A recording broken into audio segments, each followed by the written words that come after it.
మెదక్ జిల్లా చిలప్చేడ్ మండలంలో జరిగిన గొడవలో గాయపడ్డ బీఆర్ఎస్ కార్యకర్తలను నర్సాపూర్ ఎమ్మెల్యే సునీత లక్ష్మారెడ్డి పరామర్శించారు. మండల పరిధిలోని రామదాస్ గూడ గ్రామంలో పోచమ్మ బోనాల సందర్భంగా దేవాలయం వద్ద ఏర్పాటు చేసిన కాంగ్రెస్ జెండాల పట్ల బీఆర్ఎస్ కాంగ్రెస్ నాయకుల మధ్య ఘర్షణ చోటు చేసుకుంది. ఈ ఘర్షణలో గాయపడ్డ నర్సాపూర్ ప్రభుత్వ ఏరియా హాస్పిటల్ చికిత్స పొందుతున్న వారిని సునీత లక్ష్మారెడ్డి పరామర్శించారు. కాంగ్రెస్ నాయకుల దాడులను ఆమె తీవ్రంగా ఖండించారు.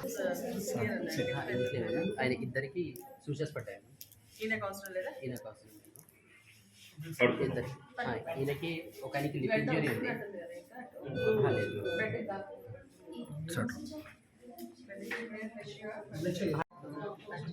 ఫ్రాక్చర్లో అయితే ఏం లేదు, కానీ మజిల్ ఆయనకి మజిల్ కూడా లోపల నుంచి వేయాల్సి వస్తుంది. అది కూడా జనరల్ సర్జరీ చూడండి.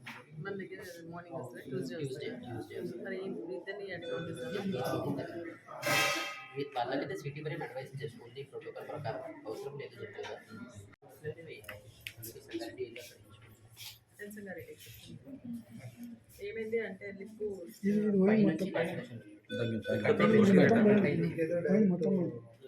మొత్తం పోయింది.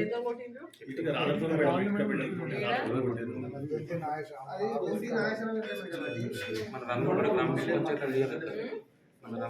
పంచాయతీ ఉంది, ఇది బోనాలు తీసుకురట. ఇది మేడం బాబు ఏదో కట్ అయిపోయింది. ఇప్పుడు చెప్తే ఇప్పుడు పోతారా మార్నింగ్ ఇప్పుడు వెళ్ళాల్సిందే. ఇప్పుడు వెళ్తే బెటర్, కానీ 24 hours వరకు వెళ్ళచ్చు. ఇప్పుడు వెళ్తే బెటర్. అన్ని ఫోటోలు చూపెట్టు, అన్నీ నాకు రాలేదు. నాకు పెట్టలేదు. అంటే జెండాలు తీసామని చెప్పేసి మరిన్ని అప్డేట్స్ కోసం మా ఛానల్ని సబ్స్క్రైబ్ చేయండి.